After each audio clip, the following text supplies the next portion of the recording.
पड़ोसी मुल्क पाकिस्तान उस हरकत को लेकर एक बार फिर से चर्चा में है जिसका शिकार कोई और नहीं बल्कि उसकी सेना के जवान हो रहे हैं। पूरी बात आपको बताएं, लेकिन उसके पहले आपको एक वीडियो देखना और सुनना बहुत जरूरी है, और वो पीड़ा भी जो पाकिस्तान के सेना के जवान अपनी पीड़ा किस रूप में सुना रहे हैं।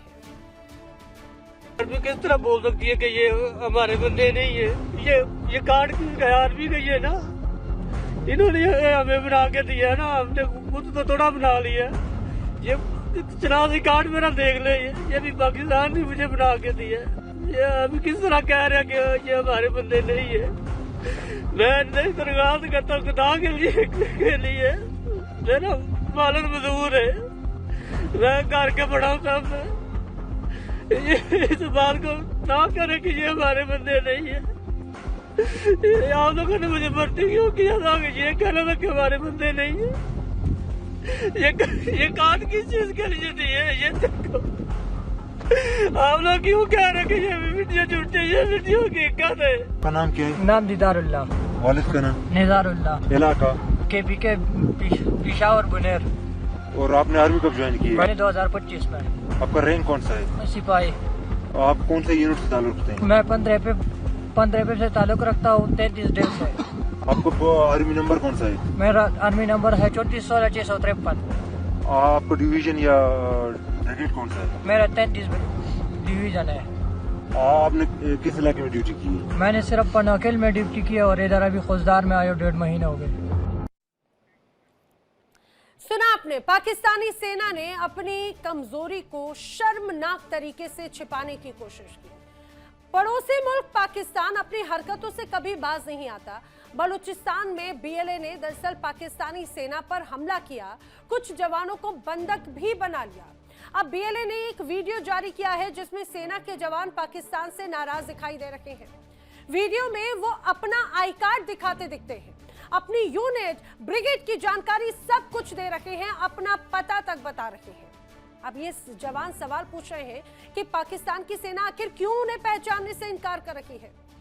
आइए आपको पूरा मामला भी बताएंगे और दिखाएंगे पाकिस्तान सरकार का बेशरम कबूलनामा क्या है। पाकिस्तान की संसद में पाकिस्तान के रक्षा मंत्री ख्वाजा आसिफ जो कहते हैं वो तस्वीर वायरल हो रही है जिसमें वो जवानों की बेकदरी की बात खुद कबूल भी कर रहे हैं। गद्दी में जो स्पाइक आई है पिछले 2-3 साल के अंदर, जनाब स्पीकर, दुख के साथ कहने पड़ता है कि उस दहशतगर्दी की कंडेमनेशन में हम जो है मुतहद नहीं है।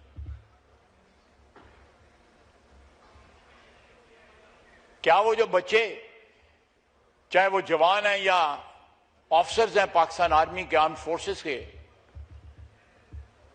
वो किस कॉज के लिए जान दे रहे हैं? क्या हम अपने सियासी मफाद, मैं खुदा की कसम किसी को ब्लेम नहीं कर रहा, अपने सियासी मफादात को प्रोटेक्ट करने के लिए, अपने पैठी, अपने जो गोल्स जो हैं इक्तदार के हसूल के लिए, हम उनके जनाजों में भी नहीं जाते।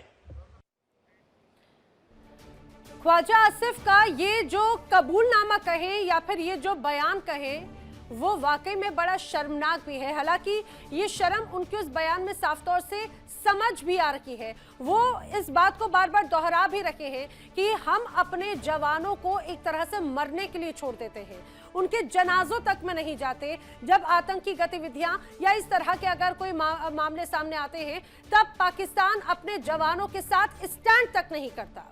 तो जो सेना अपने जवानों को सम्मान नहीं दे सकती, उनकी कुर्बानियों को सम्मान नहीं दे सकती, वो किस मुंह से एक शानदार फौज होने का दावा करती है।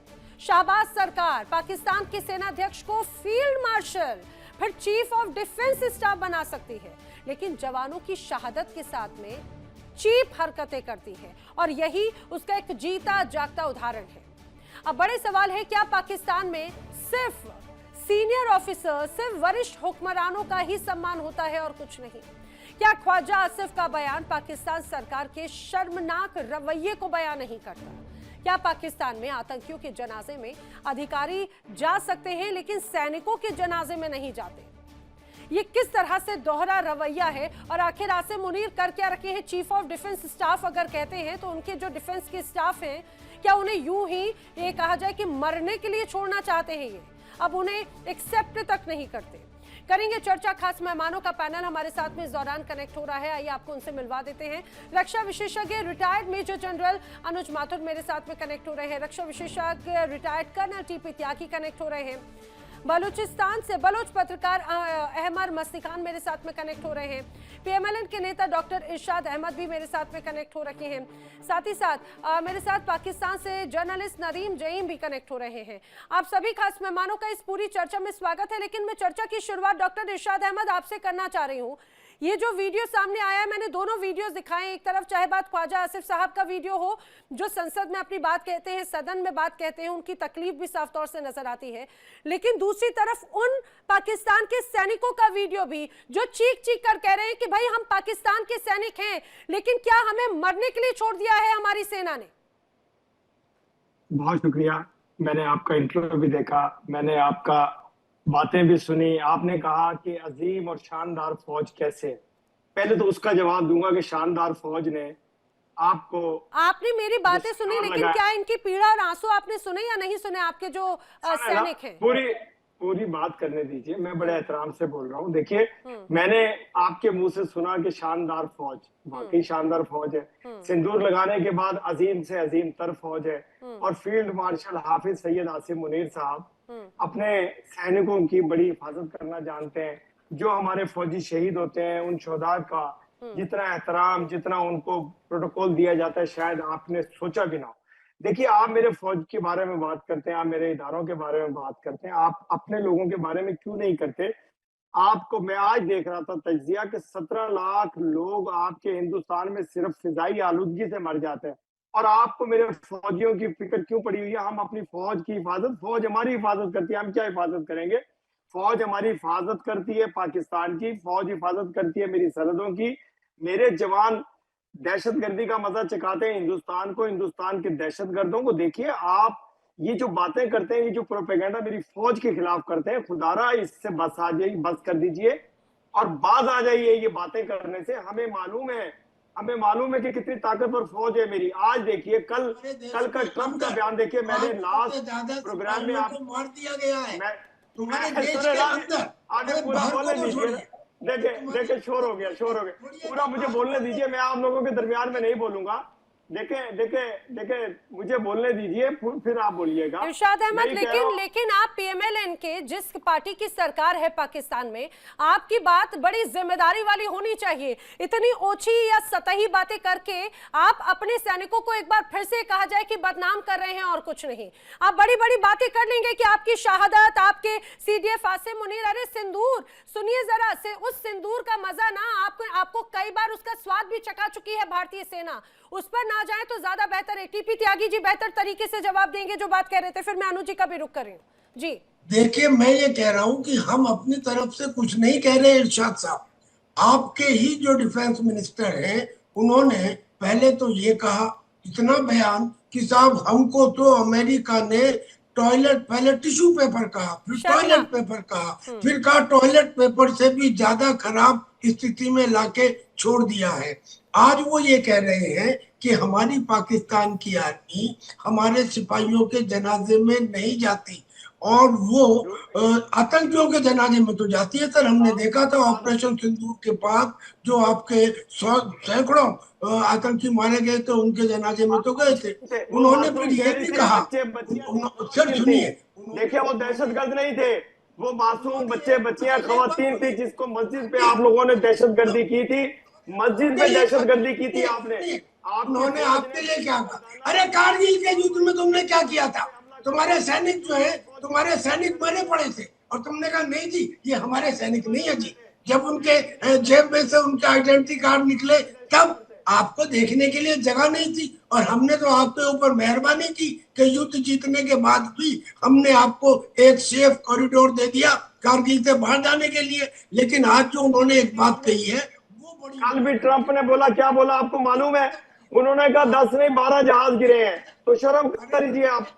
कल ट्रंप ने तकरीर में क्या कहा है कि ऐसे आदमी जो दिल्ली में जाके बैठ जाएंगे, जो लंदन में जाके बैठ जाएंगे, जो यूरोप में जाके बैठ जाएंगे, उन्हें उससे पहले हमें एक्शन लेना चाहिए। समझ गए ना इशारा क्या है? समझ गए क्या इशारा है? आप समझ गए, आप समझ गए मेजर गौरव आर्या, इरशाद और अहमद, वो जो इरशाद आपके- अहमद, आपके इरशाद रिपब्लिक अहमद, टीवी के आपको बजाय- आपको मेजर गौरव आर्या की आवाज सुनाई देती है, आपको ये कहा जाए कि डोनाल्ड ट्रंप की आवाज सुनाई देती है, आपको अपने सैनिकों की आवाज सुनाई नहीं देती? आपको ख्वाजा आसिफ का वो बयान सुनाई नहीं दिया क्या जो उन्होंने सदन में दिया? जरा कुछ तो शर्म करनी चाहिए थी, जरा कम से कम अपने सैनिकों के बारे में कुछ बात जरा कह दीजिए। इन वीडियो में जो रो रो कर चीख चीख के बोल रहे हैं कि हमारी ही सेना ने हमें नजरअंदाज कर दिया, जरा उन पर भी कुछ कह दीजिए। देखिए, मैं आपसे अर्ज करूं, मेरे फौजी पहले तो यह है कि इस तरह का वावेला कभी भी नहीं करेंगे कि दलेरों की शहादत लेते हैं, वो दलेरों की तरह, शेरों की तरह शहादत लेने के लिए मेरे फौजी हर वक्त तैयार होते हैं। वो कभी भी इस तरह वावेला नहीं करेंगे जो आप दिखाना चाह रहे हैं, जो आप दिखा रहे हैं। मैं ये कह रहा हूं कि मेरा जो फौजी होगा वो खड़ा होगा खुदा की ख्वाजा आसिफ ने जो उसको सदन में तोप के कहा आगे उसके भी लिए खड़ा क्या होंगे तो वो नारे कहेंगे? तकबीर ख्वाजा अल्लाह। आसिफ ने कहा कि अपने फायदे के लिए सैनिकों को एक तरह से मरने के लिए छोड़ दिया जाता है, बेकदरी होती है। जो आसिफ जो कह रहे हैं वो सियासी बयान उनका नेशनल असेंबली में जो है वो एक तकरीर कर रहे हैं, उनको जगा रहे हैं। जो पीटीआई के लोग मुल्क के खिलाफ, फौज के खिलाफ बकवास करते हैं, इरशाद अहमद, उनको इरशाद समझाने की अहमद, कोशिश। इरशाद अहमद, आप बड़े सीनियर नेता हैं। मैं आपसे जरा सेंसिबल, और मुझे लग रहा था कि आप शायद थोड़ा कुछ ढंग की बात बोलेंगे। अनुज माथुर जी, जरा एक बात बताइए, ये अपने सैनिकों की बात करते हैं कि हमारे सैनिक दिलेरी की तरह लड़ते हैं। हमने 71 का वाकया भी याद है और आज की भी स्थिति हमारे सामने है। वो सैनिक, वो सिपाही जो अपने घर पे इतनी ढेर सारी बड़ी जिम्मेदारियों के साथ में आता है, ये सोचकर कि भाई हमारी जो सेना है और सरकार, वो उसकी छत्र छाया है हमारे साथ में, उसके ऊपर क्या बीत रही होगी कि किस तरह से मरने के लिए छोड़ दिया है इन्होंने, और ऊपर से इरशाद अहमद उसको एक्सेप्ट भी नहीं करते। नैना, देखिए, मैं आपको एक बात बता दूं कि ये जो इरशाद अहमद साहब हैं, ये परमानेंट डिनायल के मोड में रहते हैं और इनको सिर्फ एक चीज याद रहती है। मैं आपको बताना चाहता हूं कि आप चाहे 65 देख लीजिए, 71 देख लीजिए, 99 देख लीजिए। 99 तो हमने अपनी आंखों से देखा है किस तरह से आपने आप वहां पर। एक मिनट प्लीज, आप बोल रहे थे 2025 देखिए, छोड़ दीजिए पुरानी बात कर रहे थे। हम पैदा नहीं हुए थे, हम 61, 72, 65 में पैदा नहीं हुए थे। हम आज की बात करते हैं जब आज हमारी फौज ताकतवर है। अरे इरशाद अहमद जी, सुनिए ना, आपकी बात पे अनुज माथुर जी तो जवाब देंगे, लेकिन आप बार बार डोनाल्ड ट्रंप की बात को लेकर कहते हैं, वो खुद ही कंफ्यूजन में है। कभी कहते हैं 11 विमान, कभी कहते हैं 4 विमान, कभी कहते हैं 7 विमान। अरे किसका भरोसा कर लिया जाए? माथुर नहीं, मतलब इनको देखिए नैना, आज का जो इशू है वो विमान नहीं है। इनको भी पता है, इनकी आर्मी को भी पता है, इनकी एयरफोर्स को भी पता है, सबको पता है। नूर खान में क्या हुआ था ये जानते हैं, 11 हवाई अड्डों पे क्या हुआ था ये जानते हैं, 9 सैनिक जो इनके 9 आतंकवादी अड्डे तबाह हुए थे वो ये जानते हैं। इस बात में कोई बहस की गुंजाइश नहीं है। ट्रंप के बाद एक ट्रंप को लेके घूम रहे हैं। ये इसलिए हो रहा है कि तलवे चाट रहे हैं। शर्म अल शेख में जो इनके प्रधानमंत्री ने ट्रंप के तलवे चाटे थे वो देख लीजिए। उसके बाद अभी जाकर के वो उसको कहता है खड़े हो जाओ, बैठ जाओ, ये कर लो, वो कर लो। इनके chief of the army staff का आइडेंटिटी कार्ड चेक होता है म्यूनिख में। ये बात फालतू की कर रहे हैं। आज अभी जो मुद्दा है वो ये है कि पाकिस्तान की सेना इस बात के लिए नोन है। 93,000 सैनिकों ने पतलूने उतार के ढाका में सरेंडर किया है। पतलूने उतार के 93,000 फौज ने 1.5 अरब लोगों के कपड़े उतारे मेरी फौज ने। 1.5 अरब लोगों को मारा। 93,000। अच्छा, दूसरी बात, जो कारगिल में अपने डेड छोड़ के गए वहां पे, उनको हमने बंधल दिया है वहां पर। उस लड़ाई में इस बेगैरत सेना के इसके बात करने की आवश्यकता नहीं है। आज का प्रश्न, आज का मुद्दा, इशफाक अहमद साहब प्लीज शांत रहें। आप शांत रहें। आप एक नेता हैं, बकवास करते हैं। आप एक नेता है, इरशाद अहमद, आपके पाकिस्तान में तो आपके सैनिकों की कोई वैल्यू नहीं है। मेरे पैनलिस्ट में जो शामिल हैं, भारतीय किसी भी जवान के साथ आप इस रूप में बात नहीं कर सकते। जरा सोचिए, मेजर जनरल हैं, आपको उनकी वैल्यू नहीं पता होगी। आपके यहाँ तो सिर्फ आपको एक ही नजर आते हैं, आपको इसके अलावा और कोई नजर नहीं आता। और प्लीज जरा सोच समझकर शब्दों का इस्तेमाल करें, ज्यादा बेहतर है, अदब से बात करें। मैं, हालांकि मुझे लगता है ये उम्मीद भी बड़ी बेईमानी हो जाती है। माथुर सर अपनी बात पूरी कीजिएगा, फिर मैं बाकी गेस्ट करूंगा। यही कह रहा हूं, जब देखिए इस प्रकार के एडमिशंस होते हैं, इसका कोई पिछले कुछ दिनों में अफगानिस्तान के सैनिकों ने इनके कपड़े, यूनिफॉर्म्स ले जाकर के और हथियार लेकर के उनकी नुमाइश करी थी। कि ये तमाम चीजें जो देखने की होती हैं, जो सेना अपने सैनिकों का सम्मान नहीं कर सकती। बिल्कुल सर, वो सेना हमने भी बहुत समय निकाला है सेना में, हम किस प्रकार से देख रहे हैं यहाँ पर क्या हालात होने चाहिए, कोई क्लैरिफिकेशन नहीं है। कोई इनका अपना डिफेंस मिनिस्टर कहता है कि हम उनके जनाजों में नहीं जाते हैं, इनका अपना डिफेंस मिनिस्टर कहता है कि हमारा जो कम्युनिकेशन, हमारा जो कांटेक्ट जो था आतंकवादियों के साथ, उसको हम एडमिट करना नहीं चाहते हैं। 30 साल से हम आतंकवाद फैला रहे हैं। ये तमाम चीजें जो हैं इनके अपने हैं। वो जो रक्षा मंत्री हैं वो इनके अपने हैं। ये बात अभी आपको ये समझने की आवश्यकता है कि क्या हालात हैं। उन हालात को मानेंगे अगर आप नहीं तो आप उनसे निपट नहीं सकते। और आपको यही वजह हो रही है कि जिस तरह की मार पड़ रही है आपको खैबर पख्तूनख्वा में, आपके इसी मंत्री ने वहां पर एक्सेप्ट किया कि पिछले 2 साल में 3000 आपके सैनिक मारे गए हैं, 20-22 हजार घायल हुए हैं। आप इनको समझ में नहीं आएगा सर, समझ में नहीं आएगा। लेकिन मैं अहमद मस्तिकान जी का रुख कर रही हूँ। अहमद मस्तिकान जी, आपने सुना, चाहे बात यहाँ पर ख्वाजा आसिफ के बयान की बात हो, ठीक है, उनकी वो तकलीफ या वो एक्सेप्टेंस साफ तौर से नजर आया। बलूचिस्तान में उन सैनिकों का रोता हुआ वीडियो भी आपने देखा और इरशाद अहमद को भी सुना। परमानेंट डिनाइल मोड में रहते हैं, इसमें कोई शक नहीं। यही बात अनुज माथुर जी भी कह रहे हैं। बलूचिस्तानियों को भले ही अपना कहते हो, लेकिन परमानेंट डिनाइल मोड वहां पर भी नजर आया। अब इन सैनिकों को लेकर क्या कहेंगे जो रोकर चीख कर अपनी गुहार पहुंचा रहे हैं, लेकिन सुनने वाला कोई नहीं है पाकिस्तान में उनकी? अहमद जी, अपना ऑडियो अनम्यूट कर लें प्लीज।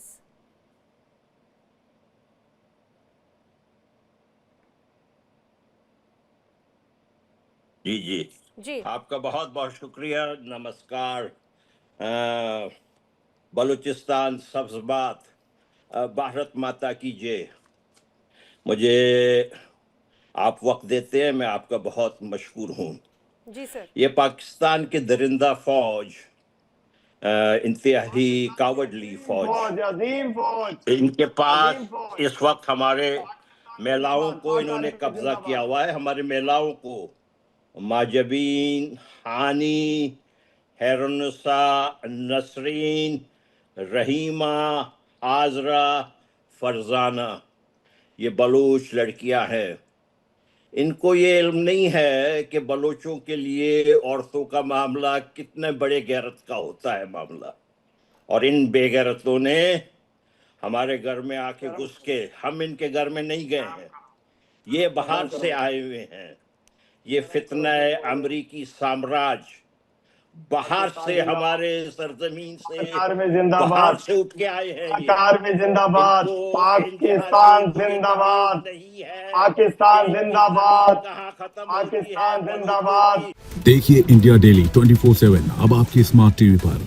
इंडिया डेली मौजूद है सभी डिजिटल प्लेटफॉर्म पर लाइव और लगातार। इंडिया डेली 24/7 हर दिन राष्ट्र को समर्पित।